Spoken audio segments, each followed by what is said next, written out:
Hi, Holly. Hello, good morning or afternoon. Yeah, it's afternoon. Yeah. You Yeah. know what I want to talk to you about today? Tell me.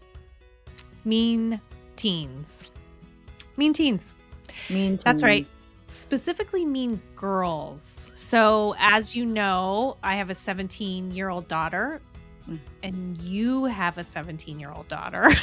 I'm going to call my daughter H because, of course, she does not want to be part of this cringy YouTube channel.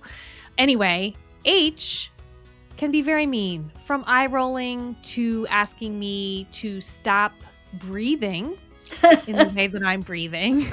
I mean, the list goes on and on. You have two girls. Are they mean or can they be mean? Well, the one I'm thinking of right now happened yesterday when my daughter came down and asked if she should wear something.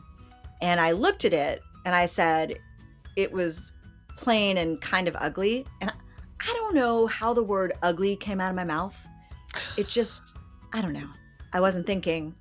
She just was wearing this very ugly t-shirt, huge on her. And anyway, she proceeded to tell me that she didn't know why she asked my opinion because every single time I come out of my closet, I'm wearing the same things I always wear, and everything is ugly and boxy, and I'm ugly Sorry. and boxy. And just this went on. It was very mean. And she didn't talk to me for like 6 or 7 hours after that. Yeah. And I mean, granted, saying ugly probably wasn't your best call, but you could have said she looked great and she could have been equally as offended. or I have said without prompt, like, oh my gosh, that looks really nice. And I swear to you, H will go up and change because if I like it, it can't possibly be a good outfit. Yeah, no, So, they never actually want our opinions. no. But so I was thinking back because I think when our older girls were like maybe 13 or 14, you listened to and I read the book Untangled, Guiding Teenage Girls Through the 7 Transitions into Adulthood. I wanted to go back because I know we talked about it a lot at the time, but Mhm. just focus on 3 different parts of that book just to refresh our minds that the mean thing is very legit. It's very normal, and how we as moms of girls can best handle these situations. So, Okay, can't that's what I wait. wanted. So, one of the quotes is about using moms as a dumping ground. And she says, girls often aim their most severe meanness at their mothers, especially if they have had a particular close relationship in the past. That really sticks with me because up until she was a teen, H and I were very close. And then I feel like that push pull began. Mhm. And that's when the meanness came. And so I need to keep in mind that that happens and not be offended. It's hard. It's so hard. She was so mean to all of us. She wouldn't talk to her sister, who she shared a room with forever and was so close with. She would just slam her door and not talk to us for hours and hours and hours. And then one day, I remember her sister and I were talking about it, and her sister got so sad and she started crying. And then I started crying, and then my older daughter came in and was like, "What's wrong with you guys?" And we told her that we missed her. And the 3 of us were just sobbing. And I don't think that really helped. I'm sure she went right back to being mean, but it was just a moment. Like, it's sort of devastating, and you can't prevent it. It is just natural. It's going to happen. Absolutely. And, Lisa Damour in her book goes into that more. And I have a few other quotes on that I think are good. That she says, having used you as their emotional dumping ground, they're prepared to return to school and play the part of the good citizen. Mm. Your daughter works hard to harness powerful and unpredictable emotions so that she can get on with doing everything else she means to do. Mm. I think what I always took from that was we're their safe space, and Yeah. dumping on us allows them the freedom to present sort of their best selves, if you will, to their friends and tribe and school. Right. But it's Absolutely. hard. Yeah, I think that, yeah, it takes a lot for them to hold it together throughout the day and to do all the things that they're meant to do from, I don't know, 8 or 9 o'clock in the morning down to 5 or 6 in the afternoon.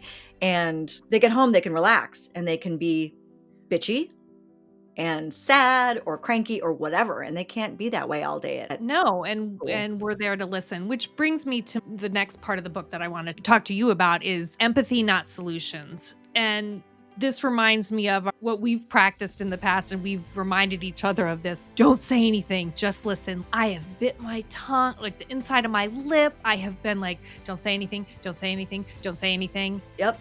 Because listening is so powerful. I think it has taken me years to be able to do this. And I still have a little voice. It is a conscious talking to, mental talking to. Yeah. Whenever they're venting at me and or just emoting in any way that is aggressive. And I have to tell myself, don't say anything. They just want to be heard. They want to be heard. They're going to be okay. Right. And her other point is this, and it's kind of a long quote, but I think it's really good. And it's talking about being empathetic and not giving solutions, not trying to solve, right? This also goes well, I think, with husbands, but that's a chat for another day.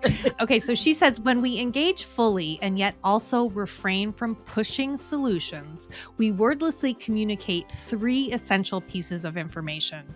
1, that we understand their emotional pain and are not alarmed by it. And so 2, they do not need to be afraid of it either. And 3, that instead of playing whack-a-mole with their problems by firing off suggestions, we're providing something better, our attentive and steady presence.